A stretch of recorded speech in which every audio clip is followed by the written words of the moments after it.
नमस्कार, मैं हूं वंदना पांडे और आप देख रहे हैं के न्यूज इंडिया। बुलेटिन की शुरुआत करेंगे, उससे पहले हेडलाइंस।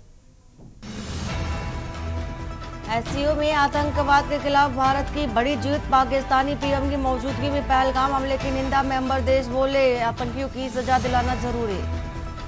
अमेरिका के लिए पोस्टल सर्विस अब पूरी तरह से सस्पेंड है। 8700 रुपए तक के डॉक्यूमेंट गिफ्ट की बुकिंग पर भी रोक लगी।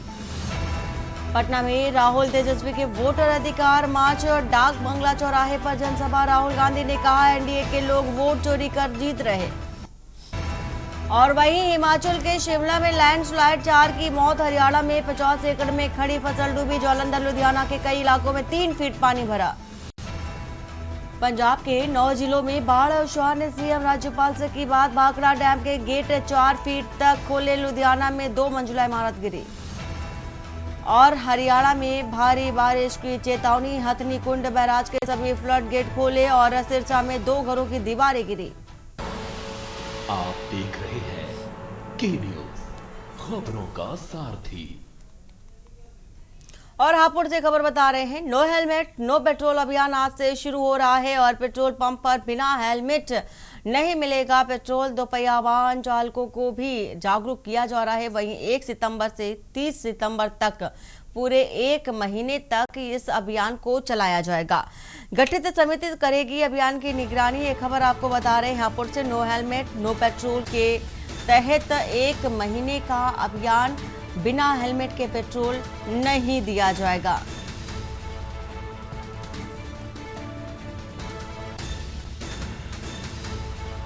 तो 1 सितंबर से 30 सितंबर तक अभियान को चलाया जाना है और पेट्रोल पंप पर बिना हेलमेट पेट्रोल नहीं मिलेगा।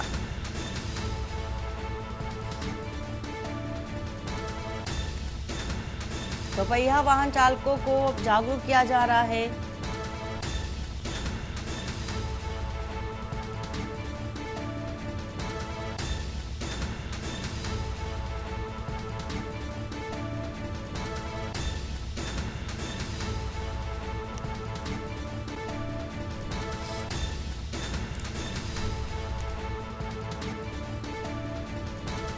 दोपहिया वाहन चालकों को जागरूक किया जा रहा है। पूरे 1 महीने तक अभियान चलाया जाएगा, जिसके तहत हेलमेट की उपयोगिता के बारे में बताया जाएगा।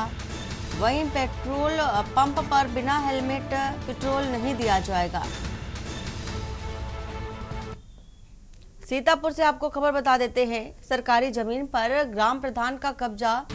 100 साल पहले का बना स्कूल को तोड़कर कब्जा किया। ग्रामीणों ने एसडीएम कार्यालय पहुंचकर शिकायत की। ग्रामीणों को बारात घर बताकर बनाया अपना मकान। वहीं दर्जनों ग्रामीणों ने एसडीएम से इस बात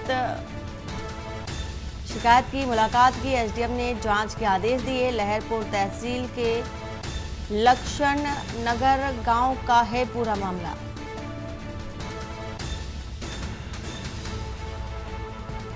सीतापुर से बता रहे हैं खबर।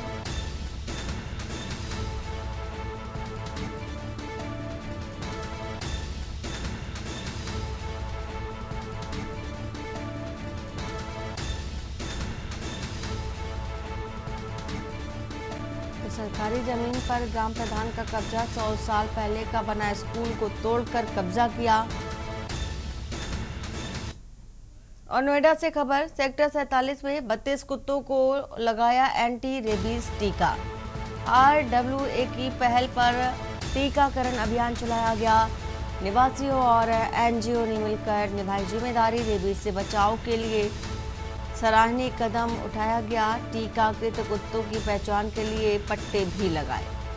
आरडब्ल्यूए अध्यक्ष प्रवेश शर्मा ने इस बात की जानकारी दी। पशु सुरक्षा के तहत मानव स्वास्थ्य की भी चिंता और सेक्टर वासियों ने जागरूकता और सहयोग भी दिखाया।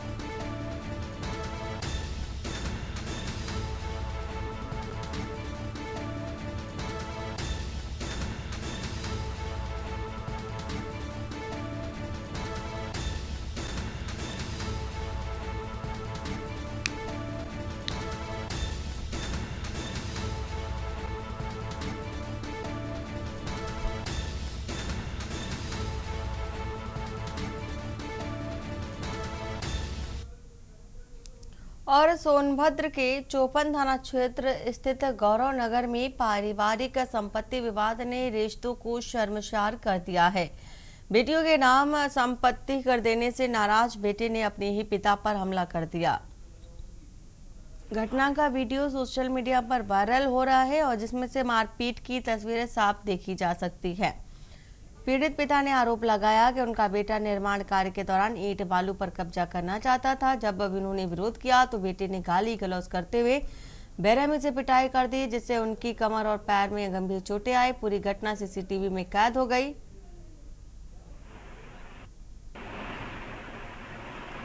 पुलिस ने पीड़ित की तहरीर पर आरोपी बेटे के खिलाफ मुकदमा दर्ज कर लिया है और मामले की जांच शुरू कर दी है। घटना न सिर्फ केवल पारिवारिक संबंधों की टूटन को उजागर करती है, बल्कि समाज में बढ़ते संपत्ति विवादों की गंभीरता को भी दर्शाती है।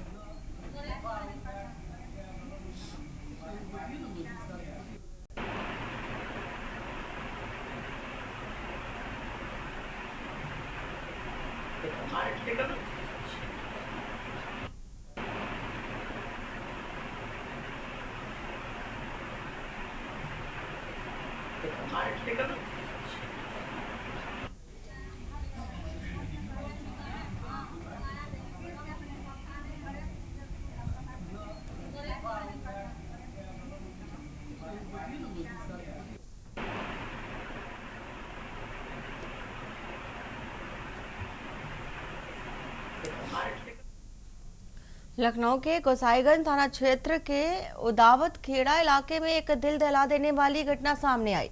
19 सितंबर को सुबह करीब 10 बजे पुलिस को सूचना मिली कि उन्मेद खेड़ा मोड़ के पास एक व्यक्ति की हत्या कर दी गई है। मौके पर पहुंची पुलिस ने पाया कि मृतक पवन रावत, जो कि 26 साल का है, निवासी गदियाना, जो एक इलेक्ट्रॉनिक ऑटो चालक था और उसका शव सड़क किनारे उसके ऑटो के पास पड़ा था। गले पर धारदार हथियार से गंभीर चोटें के निशान थे। प्रारंभिक जांच में सामने आया कि हत्या उसी के गांव के मोहित रावत, जो कि 22 साल का है, चाकू से की है। आरोपी को आला कत्ल के साथ हिरासत में ले लिया गया और मृतक के परिजनों की मौजूदगी में पंचायतनामा भरकर शव को पोस्टमार्टम के लिए भेज दिया गया। मौके पर फील्ड यूनिट और वरिष्ठ अधिकारी मौजूद रहे। पुलिस हत्या के कारणों की जांच कर रही है और आगे की विधिक कार्रवाई जारी है।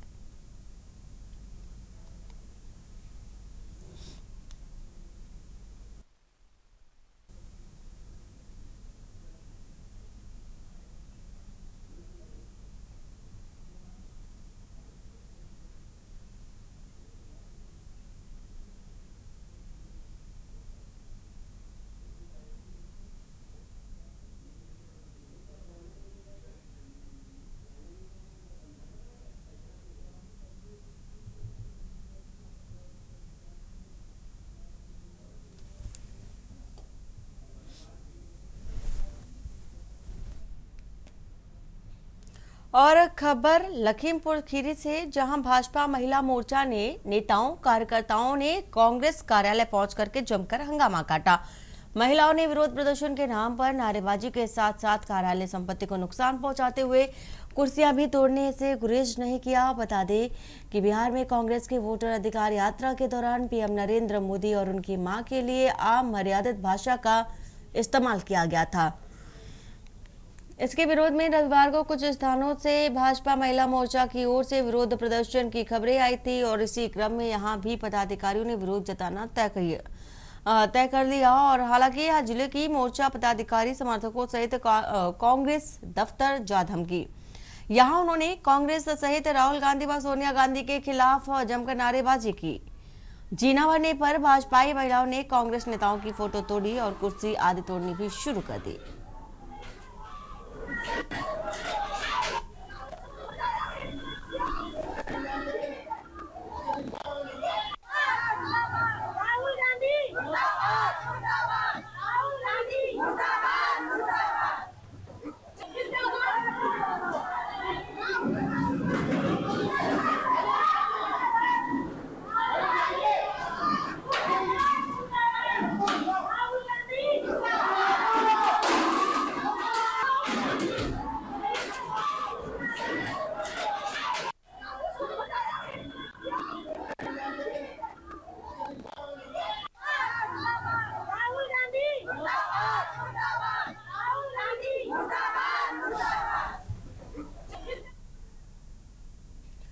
और कानपुर देहात के भोगनीपुर में एआईएमआईएम पार्टी के प्रदेश अध्यक्ष हाजी शौकत अली के प्रथम नगर आगमन पर पार्टी कार्यकर्ताओं ने जोरदार स्वागत किया। जिलाध्यक्ष फारूक अहमद और जिला उपाध्यक्ष शाहिद खान की अगुवाई में सैकड़ों युवाओं ने 2 पहिया और 4 पहिया वाहनों के साथ पटेल चौक बुखराया से स्वागत जुलूस निकाला। महबूब गार्डन गेस्ट हाउस में फूलमाला और शॉल उड़ा करके प्रदेश अध्यक्ष का सम्मान किया गया और इसके बाद एक भव्य कैडेट समारोह का आयोजन हुआ, जिसमें प्रदेश अध्यक्ष ने फारूक अहमद को अमरौधा भोगनीपुर सीट से जिला पंचायत सदस्य पद के लिए पार्टी का उम्मीदवार घोषित किया। और इस मौके पर जुल्फिकार खान, अजहर खान, शोएब खान, सादमान खान, आदिल अल्तमश समेत सैकड़ों युवा, महिलाएं और बुजुर्ग मौजूद रहे। समारोह में पार्टी की आगामी रणनीतियों पर भी चर्चा की गई है।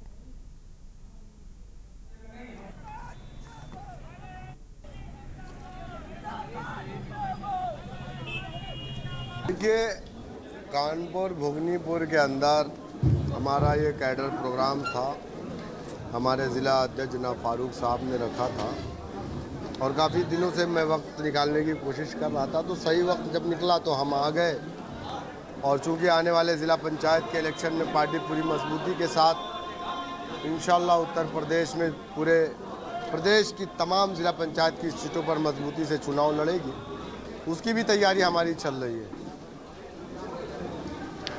आगामी चुनाव को देखते हुए 2027 में या जिला पंचायत सीट आएगी, क्या हमारी पार्टी यहाँ से उम्मीदवार अपना उतारेगा?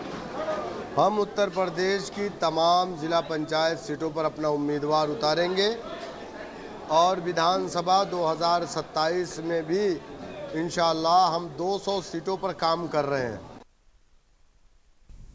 और खबर लखनऊ से, जहां समाजवादी पार्टी के विधायक राकेश कुमार वर्मा ने केंद्रीय परिवहन मंत्री नितिन गडकरी को पत्र लिखकर प्रयागराज रायबरेली मार्ग की तकनीकी जांच की मांग की।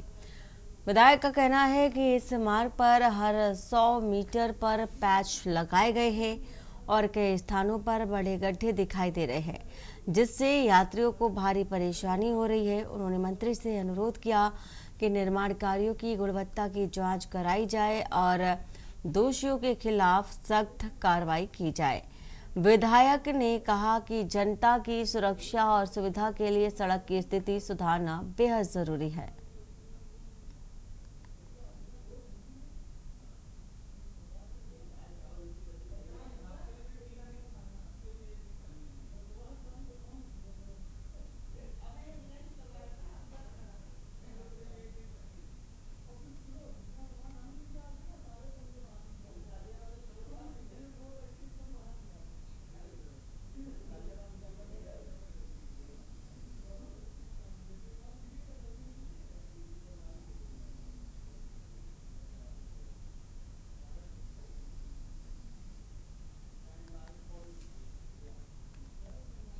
और खबर सहारनपुर से, जहां शिवालिक पहाड़ियों सहित उत्तराखंड व हिमाचल प्रदेशों की बारिश ने यमुना नदी का जलस्तर बढ़ा रखा है और जलस्तर में हो रही वृद्धि से निपटने को हथनीकुंड बैराज से 3.25 लाख क्यूसेक से अधिक पानी छोड़ा गया है, जिससे यहां यमुना नदी के तटवर्ती गांव में बाढ़ भयावह होने की संभावना जताई जा रही है। बैराज से सुबह 9 बजे जहां 3,29,313 क्यूसेक पानी छोड़ते हुए सिंचाई विभाग ने नदी के निकटवर्ती इलाकों में अलर्ट जारी किया। वहीं बता दें कि हथनीकुंड से छोड़ा गया पानी तकरीबन 72 घंटे बाद राजधानी दिल्ली से दस्तक देता नजर आया और इसीलिए बांध का पानी राजधानी में नदी तट पर आबादी वाले बस्तियों में भी तबाही ला रहा है।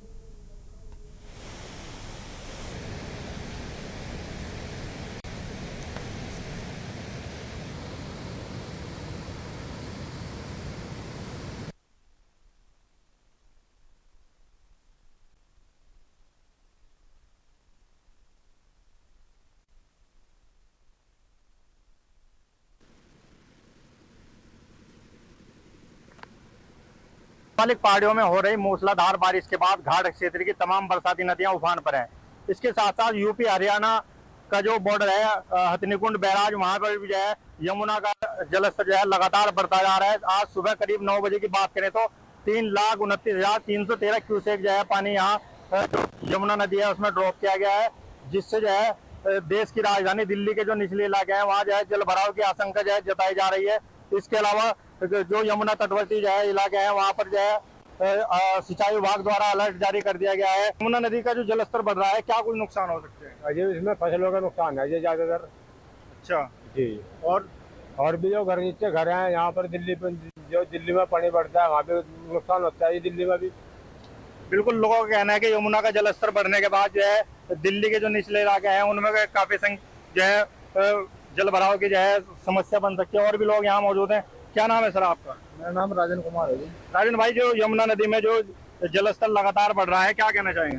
जलस्तर है जैसे कि निचले इलाके हैं, जैसे खेत वगैरह पेड़ लोगों ने लगा रखे, उनकी बहाने की स्थिति है, कटाव से ज्यादा जमीन पर जाती है, किसानों का बहुत नुकसान है इस चीज में। बिल्कुल, यहाँ और भी लोग मौजूद हैं, हम उनसे बातचीत करने की कोशिश करेंगे। सर, क्या नाम है आपका? अफजाल जी, अफजाल भाई, जब यमुना का जलस्तर लगातार बढ़ रहा है, पहाड़ी इलाकों उत्तराखंड हिमाचल में जो है लगातार बारिश हो रही है, मैदानी इलाकों में बारिश हो रही है, यमुना का जो है आप देख सकते हैं किस तरह रौद्र रूप अपना दिखा रही है। क्या कुछ नुकसान हो सकते हैं इससे? नुकसान तो बहुत होगा जी, नीचे ज़्यादा नुकसान होगा और ऊपर अभी तो बारिश हो ही रही, पानी तो और भी बढ़ेगा अभी। हाँ, इससे और खतरा होगा फिर नीचे। तो जो स्थानीय यूपी का जो शासन प्रशासन है किस तरह से क्या अलर्ट कर रहा है, क्या कुछ लोगों को जानकारियाँ दे रहा है? अलर्ट के बारे में तो पता नहीं, लेकिन यहाँ तो सायरन बजता है जब लोगों को अलर्ट करते हैं यहाँ से। ये हथनीकुंड बैराज पर सायरन बजाया जाता है जब जो है जलस्तर बढ़ता है। यूपी के अधिकारियों के क्या कहेंगे? यूपी का नहीं पता जी, उनको नहीं पता जी। बिल्कुल, लोगों का कहना है कि यमुना का जो जलस्तर धीरे धीरे बढ़ रहा है वह निचले इलाकों में जो है भारी तबाही मचा सकता है। इसके अलावा देश की राजधानी दिल्ली के जो निचले इलाके हैं, यमुना तटवर्ती इलाके हैं, उनमें जल भराव को लेकर लोगों को मुसीबत का सामना करना पड़ सकता है। अपने सहयोगी के साथ शेख परवेज आलम, के न्यूज इंडिया, बेहट, सहारनपुर। और कानपुर में बुढ़वा मंगल पर पनकी में पंचमुखी हनुमान जी के दर्शन के लिए शहर ही नहीं बल्कि आसपास के जिलों के लाखों लोग दर्शन के लिए पनकी धाम पहुंचते हैं। इसी को देखते हुए मंदिर और भक्तों की सुरक्षा के लिए पुलिस और मंदिर प्रशासन ने चाक चौबंद इंतजाम किए। बता दें कि पीएसी पैरामिलिट्री के साथ 500 से अधिक पुलिसकर्मियों को तैनात किया गया। और ये भी बता दें कि पनकी मंदिर में सोमवार रात 12 बजे से पंचमुखी हनुमान का श्रृंगार होगा और रात 12:30 बजे से 1 बजे तक पूजन होगा, जिसमें से महंत कृष्णदास और जितेंद्र दास संयुक्त रूप से आरती करेंगे। वहीं 1 बजे से श्रद्धालुओं के दर्शन के लिए मंदिर के पट खोल दिए जाएंगे, जो कि मंगलवार रात 12 बजे तक खोले रहेंगे। वहीं महंत जितेंद्र दास ने बताया कि सभी तैयारियां पूरी कर ली गई हैं। नगर निगम, केडीए और पुलिस विभाग सभी तैयारियों को अंतिम रूप भी दे रहा है। उधर बुढ़वा मंगल को देखते हुए एडीसीपी यातायात ने पार्किंग श्रद्धालुओं के लिए आवागमन मार्गों का भी जायजा लिया है।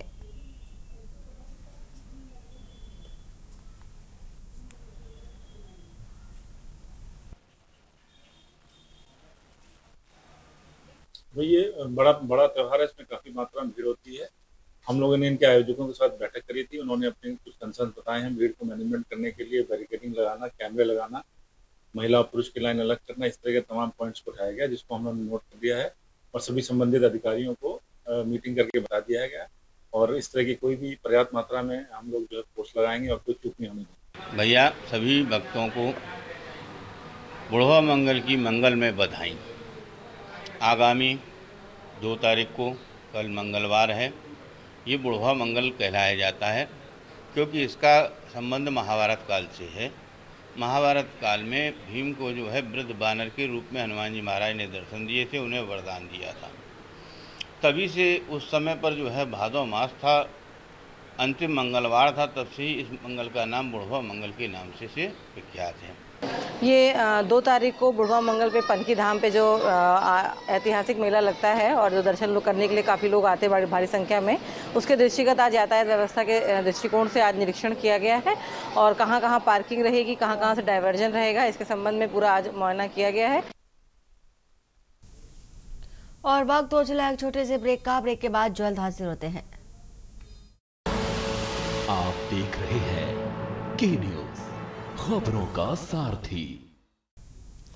ब्रेक के बाद आपका स्वागत है और बड़ी खबर बता देते हैं आपको, देहरादून से आ रही है। इस बीच खबर, अगले 24 घंटों के लिए रेड अलर्ट जारी किया गया है देहरादून में।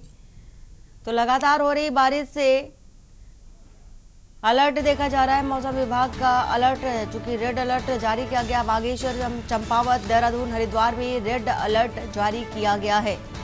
नैनीताल और पौड़ी, गढ़वाल, टेहरी, गढ़वाल रेड अलर्ट यहाँ पर भी जारी किया गया है। वहीं बिजली के साथ तूफान, अत्यधिक तीव्र वर्षा का अलर्ट है। तो उधम सिंह नगर के अलग अलग स्थानों पर भी रेड अलर्ट जारी किया गया है मौसम विभाग की ओर से।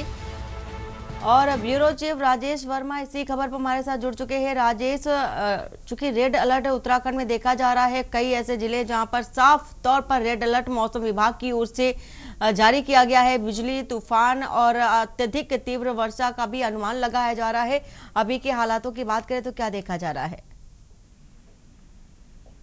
बिल्कुल वंदना, देखिए लगातार प्रदेश के अंदर जो बारिश है वो अब कहर मचाए हुए है और कई रास्ते जो है नेशनल हाईवे सहित कई रास्ते जो है वो बाधित हो चुके हैं। 200 से ज्यादा जो सड़कें हैं वो बाधित हो चुकी हैं और अगले 24 घंटे के लिए जो है रेड अलर्ट जो है वो मौसम विभाग की तरफ से जारी कर दिया गया है, जिसमें खासतौर से अगर बात करते हैं तो बागेश्वर, चंपावत, देहरादून, हरिद्वार, नैनीताल, पौड़ी सहित टिहरी के जो जिले हैं उसमें भारी बारिश की संभावना जो है एक बार मौसम विभाग ने जताई है। और खुद मुख्यमंत्री पुष्कर सिंह धामी भी हमने देखा है कि टनकपुर जो वहां पर डैम है, मानक डैम, उसका भी निरीक्षण करने गए, क्योंकि लगातार जलस्तर जो तमाम नदियां हैं, तमाम जो गदेरे हैं, उसमें जलस्तर जो है वो बढ़ता हुआ नजर आ रहा है।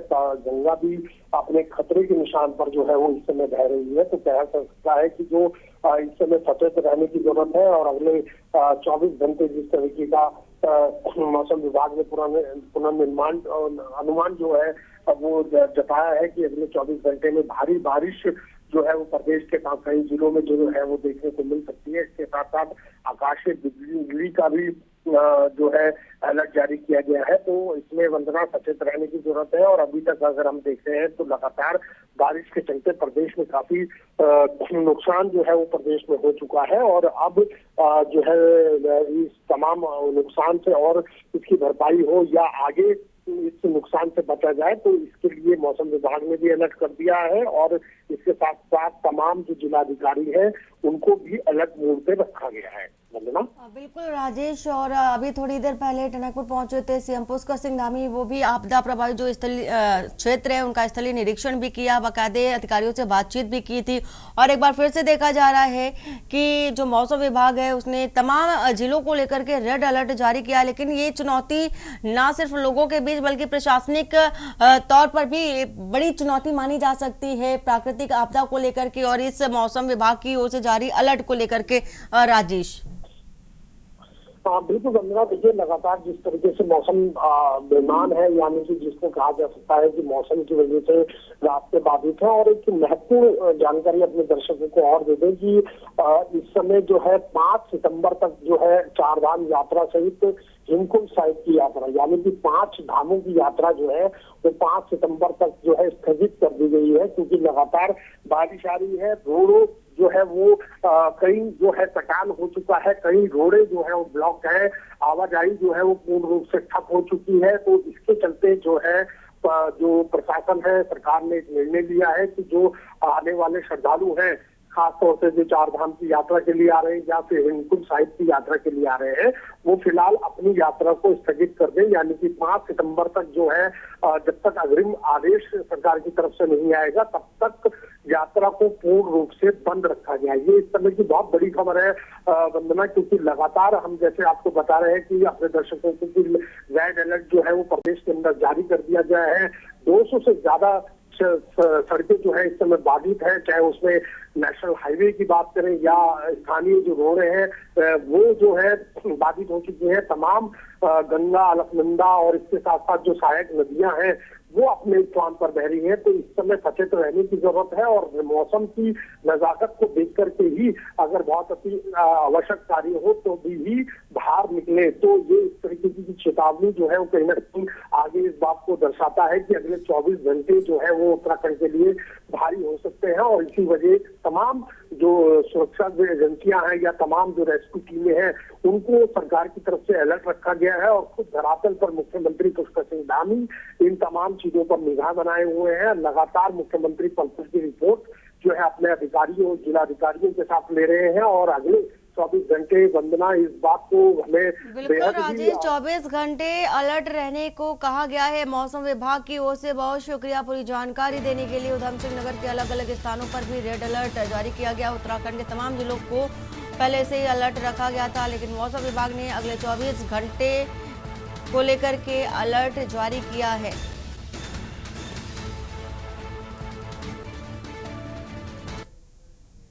और खबर अम्बाला से, जहां पर रात से रुक रुक करके हो रही तेज बारिश से जनजीवन पूरी तरह से अस्त व्यस्त है।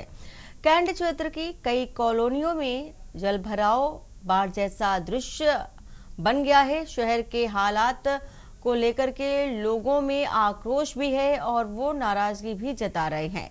स्थानीय स्तर पर सुनवाई न होने से पीड़ित लोग मुख्यमंत्री और कैबिनेट मंत्री अनिल विज से बूस्टर पंप लगाकर जल भराव समाप्त कराने की मांग कर रहे हैं। वार्ड नंबर 11 है पार्षद प्रतिनिधि शौकी और 12 के पार्षद सतीश धीमन ने असंतोष जताते हुए बताया कि पहले हुई बारिश से हुआ जल भराव समाप्त नहीं हो सका था। अब बारिश से भरा पानी मुसीबत बढ़ा रहा है। प्रशासन को संवेदनशीलता से समस्या का समाधान कराना चाहिए।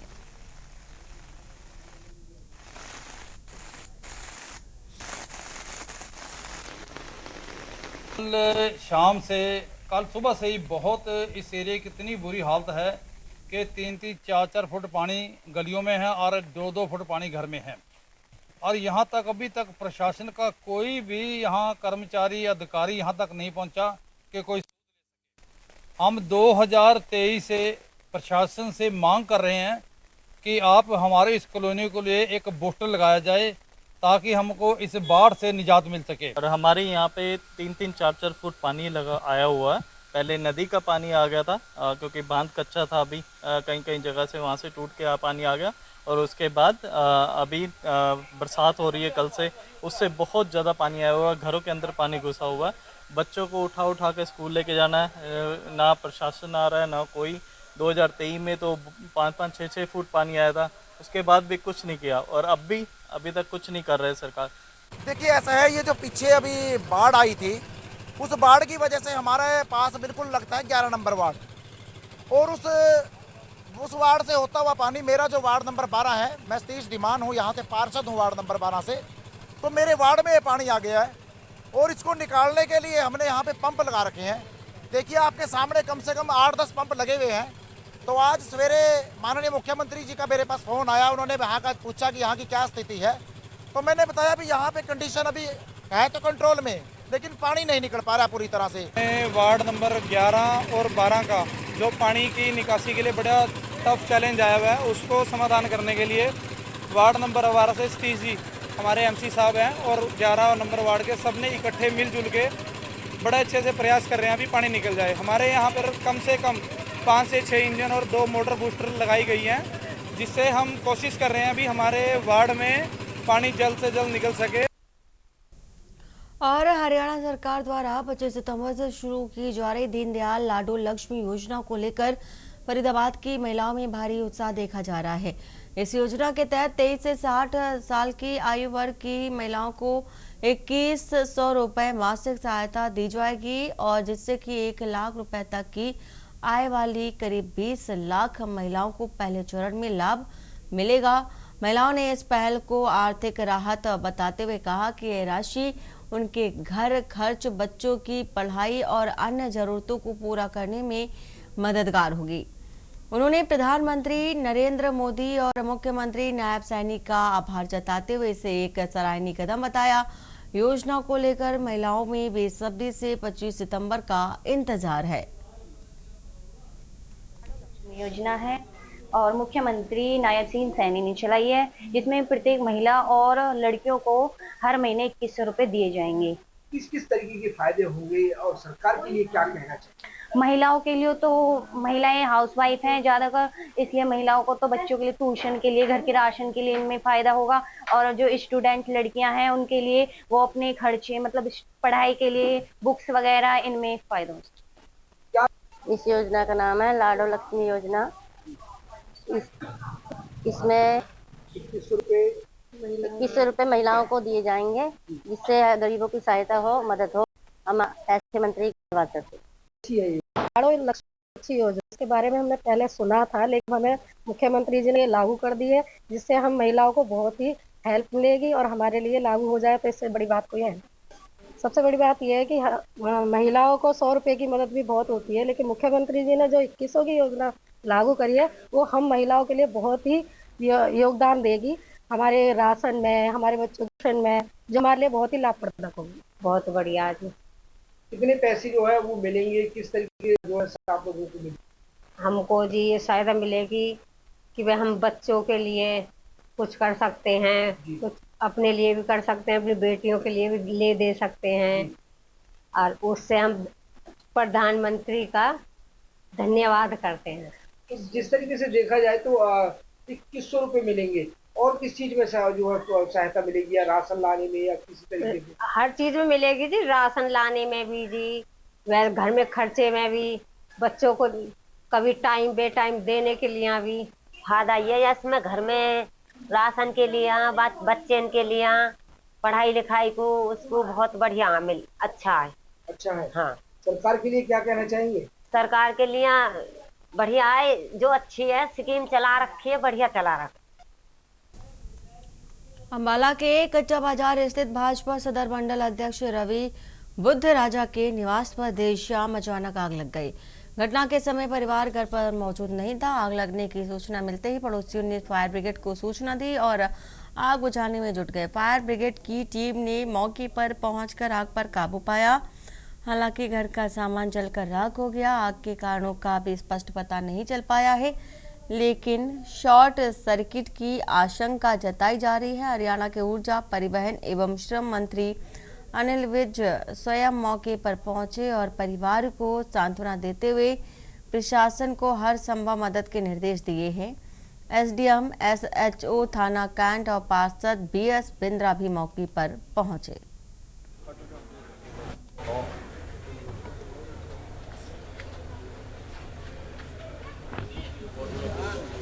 और जैसे हमें सूचना मिली थी 24 से मैम, ये है 20:24 में मैम, तो साथ ही हमने 1 मिनट में गाड़ी निकाल ली। तो जैसे बाज़ार से होते हुए आए हैं तो मैम बहुत ज़्यादा भीड़ थी। ट्रैफिक को खुद फायरमैनों ने आगे हटा के कारों को हटाया। तो उस टाइम हम मौके पे पहुंचे तो आग कंट्रोल हो चुकी थी मैम। आने के बाद हमने सिचुएशन देखी मैम, तो कोई भी मान लो जान का कोई नुकसान नहीं हुआ। वैसे भी थोड़ा नुकसान हुआ है, घर में थोड़ा सामान जला है, तो सर बताएंगे कितना नुकसान हुआ है, इसके बारे में अभी हमें पता नहीं है मैम। ये हमारे रवि बुद्धि राजा जो सदर मंडल के प्रधान हैं, उनके घर में शॉर्ट सर्किट, जो कि वो खुद आप घर में नहीं थे, उनको अचानक पता लगा और आग का कारण अंदर से पता नहीं लग रहा, अभी शॉर्ट सर्किट ही लग रहा है और नुकसान बहुत ज़्यादा हुआ है। अंदर तक आग गया और यहाँ के लोगों ने बहुत जिंदा दिली दिखाई और बहुत ही ज़्यादा सहयोग करके फायर ब्रिगेड से आने से पहले ये खुद लोग कई चीज़ें लेके उन्होंने कोशिश पूरी की। और हमारे कैबिनेट मंत्री श्री अनिल विज जी प्राप्त हुई थी कि रवि बुद्धि राजा जी के मकान पर आग लग गई है। जो सूचना प्राप्त होने पर मैं खुद और अपने स्टाफ के साथ विदिन 3 से 5 मिनट में मौके पर पहुंच गए थे और फायर ब्रिगेड को फ़ोन कर दिया था और जो आग पर उन्होंने काबू पा लिया। और अभी देखते हैं कि कितना नुकसान हुआ, लेकिन इसमें जान माल का कोई नुकसान नहीं हुआ। मंत्री जी अनिल विज ने भी मौका का दौरा किया है और परिवार को सांत्वना दिया है, और जो कि काफ़ी मायूस लग रहे थे रवि बुद्धि राजा जी, और मंत्री जी ने उनको सांत्वना दिया है। और पुलिस प्रशासन भी मौके पहुंचा और अन्य प्रशासन भी मौके पहुंचने के आदेश दिए गए हैं।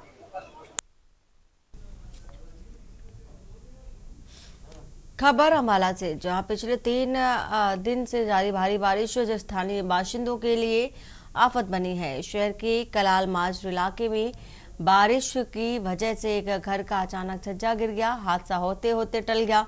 लोगों का कहना है कि मौके पर कार ना खड़ी होती तो कोई राहगीर मलबे की चपेट में आकर जान गंवा सकता था। मौके पर मौजूद लोगों ने बताया कि अचानक तेज आवाज के साथ छज्जा ध्वस्त होकर गिर पड़ा। इससे छज्जे के नीचे खड़ी बुरी तरह से क्षतिग्रस्त हो गई। उन्होंने कहा कि आमतौर पर बारिश से बचाव के लिए राहगीर छज्जे के नीचे पनाह लेते, लेकिन कार की वजह से कोई नहीं खड़ा था। छज्जा गिरने की खबर मिलते ही पुलिस मौके पर पहुंची, साथ ही नगर प्रशासन ने मलबा हटवाना शुरू कर दिया।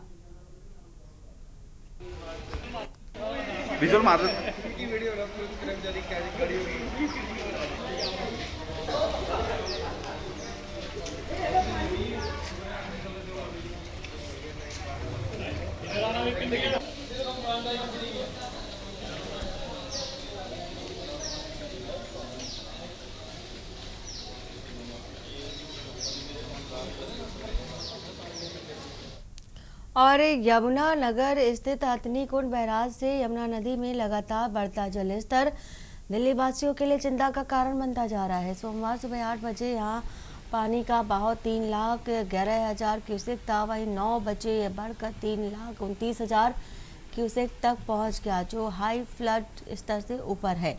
बारिश के चलते जलस्तर में और वृद्धि की आशंका जताई जा रही है। विशेषज्ञों का अनुसार अगले 45 घंटे बेहद संवेदनशील हो सकते हैं और दिल्ली में बाढ़ जैसी स्थिति उत्पन्न हो सकती है। प्रशासन ने अलर्ट जारी कर निगरानी बढ़ा दी है।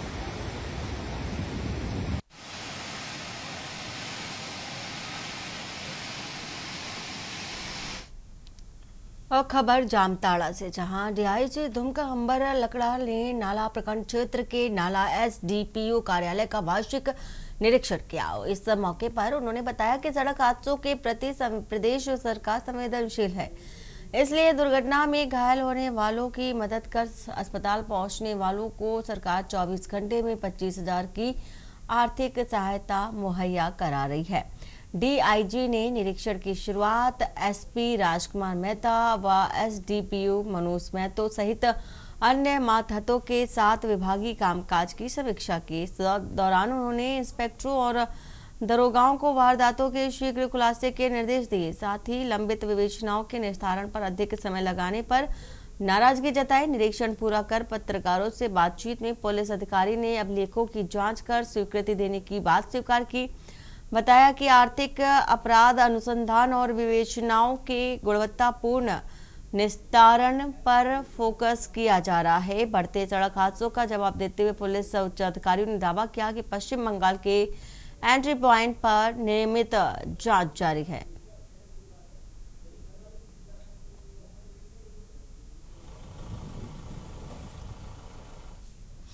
और खैरागढ़ जिले का मुख्य सिविल अस्पताल इस समय अव्यवस्था का गढ़ बन चुका है।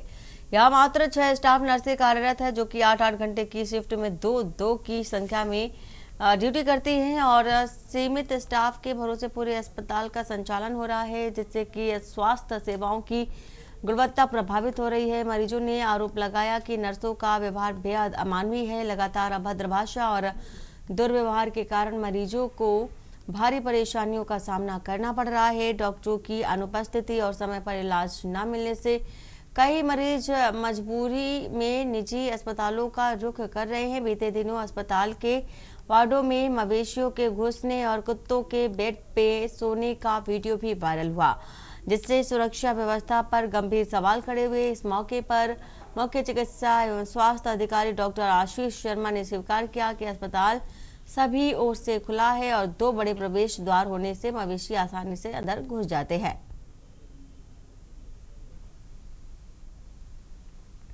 6 बजे में आए हैं बाटल चघेरी से, तो 6 बजे आते हैं ना 12 बज गए बाटल नहीं सी रही।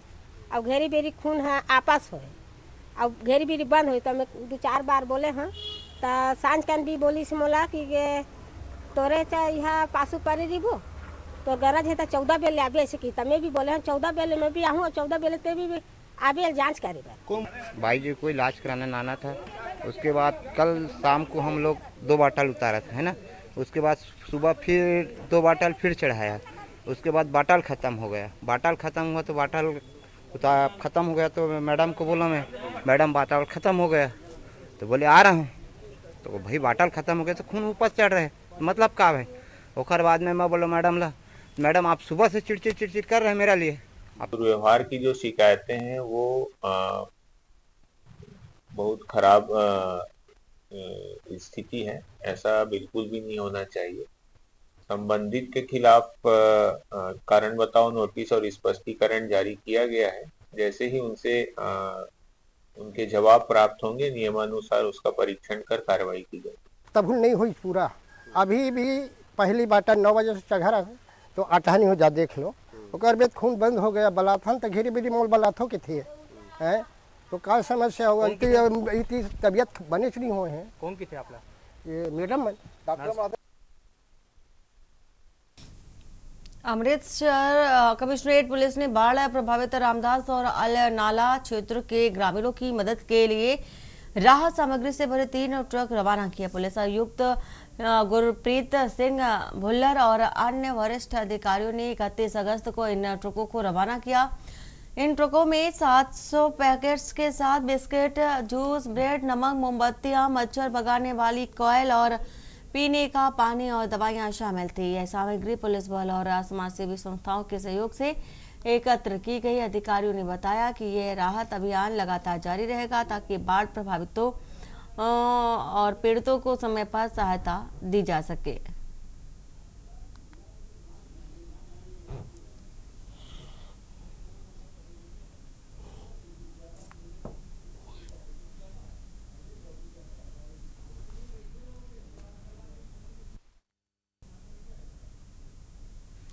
खबर अमृतसर से, जहां पंजाब के मुख्यमंत्री भगवंत सिंह मान के निर्देश पर मुख्य सचिव केपी सिन्हा ने अमृतसर के जिले के अजनाला और रामदास के बाढ़ प्रभावित क्षेत्रों का दौरा किया। उन्होंने चमियारी गांव में स्थापित राहत केंद्र का निरीक्षण किया और प्रभावित लोगों से मिलकर स्थिति की जानकारी ली। मुख्य सचिव ने कहा कि पंजाब सरकार बाढ़ पीड़ितों की हर संभव मदद के लिए प्रतिबद्ध है।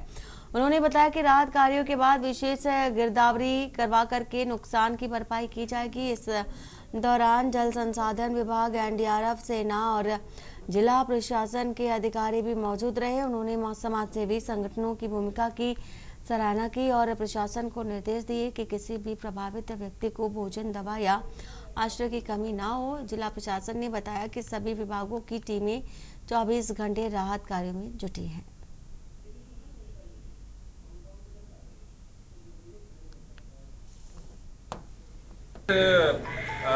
ਹੜ੍ਹਾਂ ਦੇ ਜੋ ਕਿ ਬਿਲਕੁਲ ਕੁਦਰਤ ਕਰ ਕਰਕੇ ਹੋਇਆ ਹੈ। ਸੋ ਇਹ ਹੜ੍ਹਾਂ ਦੀ ਸਥਿਤੀ ਦੇ ਵਿੱਚ ਜੋ ਹੈ ਲੋਕਾਂ ਨੂੰ ਜੋ ਕਸ਼ਟ ਹੋਇਆ ਹੈ ਇਹਦੇ ਵਿੱਚ ਲੋਕਾਂ ਨੂੰ ਰਾਸ਼ਨ ਪਹੁੰਚਾਉਣਾ, ਰੈਸਕਿਊ ਕਰਨਾ, ਇਹ ਸਾਰੇ ਦੇ ਵਿੱਚ ਇਹ ਐਂਫੀਬੀਅਸ ਵਹੀਕਲ ਕਾਫੀ ਹੈਲਪਫੁਲ ਸਾਬਤ ਹੋਇਆ ਹੈ। ਔਰ ਮੈਂ ਸਮਝਦਾ ਹਾਂ ਕਿ ਸਰਕਾਰ ਵੱਲੋਂ ਜਿੰਨਾ ਕੁ ਹੋ ਸਕਦਾ ਹੈ ਸਭ ਕੁਝ ਜੋ ਹੈ ਪ੍ਰੋਵਾਈਡ ਕੀਤਾ ਜਾਵੇਗਾ। ਹਰ ਇੱਕ ਨੂੰ ਜੋ ਹੈ ਕਿਸੇ ਤਰ੍ਹਾਂ ਦੀ ਜੋ ਵੀ ਸਮੱਸਿਆ ਆਉਂਦੀ ਹੈ, ਚਾਹੇ ਭਾਵੇਂ ਜਾਨੀ ਮਾਲ ਦਾ ਜਾਂ ਜੋ ਹੈ ਉਹਨਾਂ ਦੀ ਮਵੇਸ਼ੀ ਦਾ ਜਾਂ ਉਹਨਾਂ ਦੀ ਹੈਲਥ ਦਾ, ਸਾਰਾ ਸਭ ਕੁਝ ਖਿਆਲ ਰੱਖਿਆ ਜਾਊਗਾ। जगदलपुर से है खबर। सीएम विष्णुदेव साय पहुंचे जगदलपुर। बस्तर संभाग के बाढ़ प्रभावित क्षेत्रों का सीएम साय ने हवाई यात्रा से सर्वेक्षण किया और सीएम साय के निर्देश को लेकर के अलर्ट भी देखा जा रहा है। सीएम साय के साथ वन मंत्री केदार कश्यप भी मौजूद रहे। सीएम ने प्रशासन को व्यवस्था दुरुस्त करने के निर्देश दिए हैं।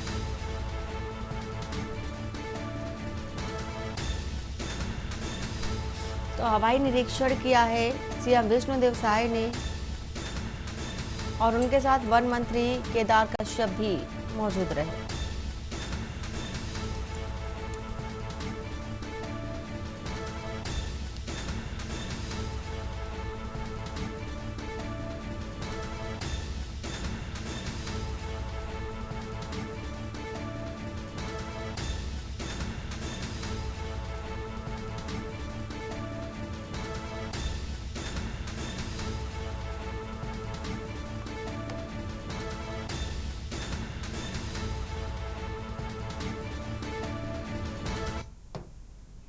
राजधानी लखनऊ से आ रही है इस बीच खबर, बता देते हैं आपको।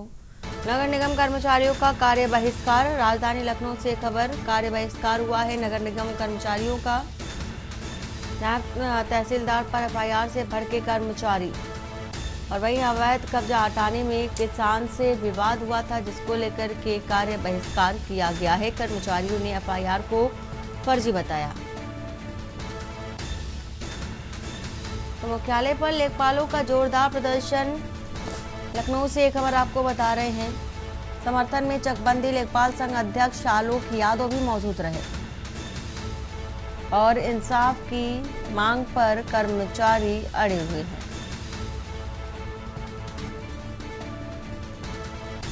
वही कार्रवाई अगर नहीं हुई है तो प्रदर्शन उग्र रूप ले सकता है, ऐसी चेतावनी भी दी गई है।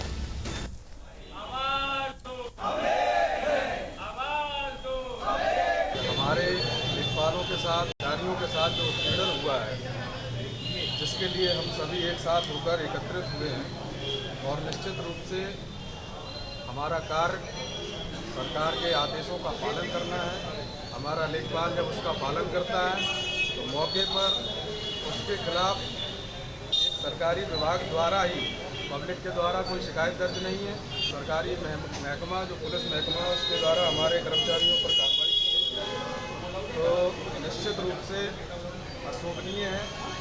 हम अल्प वेतन भोगी कर्मचारी हैं और पूरी शिद्दत से सरकार का कार्य करते हैं। जो हमें बताया जाता है उसका हम पूर्ण निष्ठा से पालन करते हैं। और बलरामपुर से है खबर। राष्ट्रीय खेल दिवस पर साइकिल रैली का आयोजन। सांसद, कलेक्टर और एसपी ने चलाई साइकिल। विजेता खिलाड़ियों को सम्मानित किया गया। मोर खेल मोर गौरव के तहत रैली का आयोजन। और खेलों से मिलता है आत्मविश्वास, सांसद चिंतामणि का कहना है। खेल दिवस पर जिला स्तरीय खेल प्रतियोगिता संपन्न और रस्साकसी, कबड्डी और वॉलीबॉल में शानदार प्रदर्शन। कई स्कूल कॉलेजों ने बाजी मारी। सेजस और संत जोसेफ स्कूल टॉप पर। महिला वर्ग में शासकीय कन्या महाविद्यालय अव्वल रहा।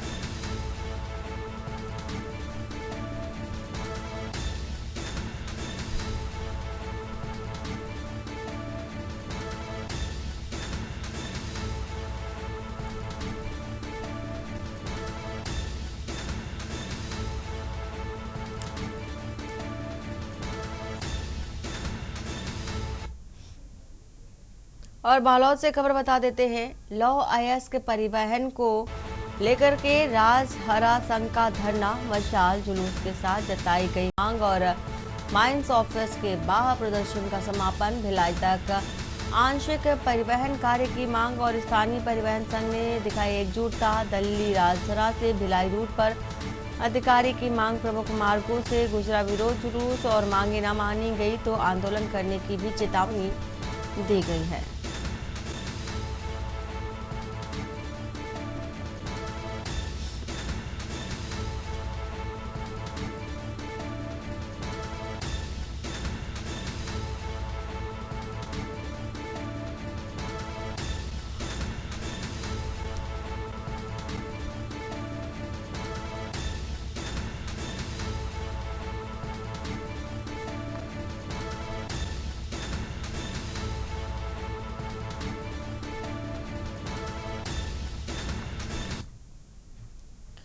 और बालोद से खबर। जिला मुख्यालय का बस स्टैंड पानी से लबालब। बस स्टैंड पर पानी भरने से तालाब सी बनी स्थिति और सुबह से लगातार बारिश का असर। पानी निकासी का सिस्टम फेल और लोगों को हो रही भारी परेशानी।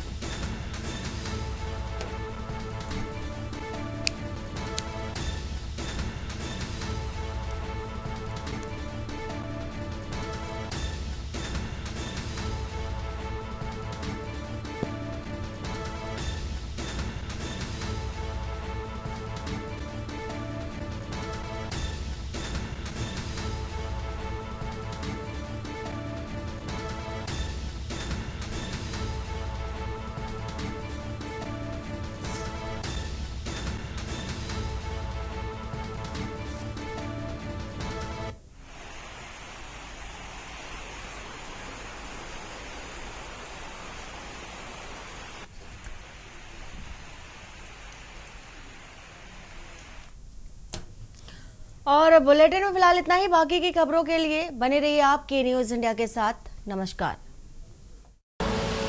आप देख रहे हैं के न्यूज, खबरों का सारथी।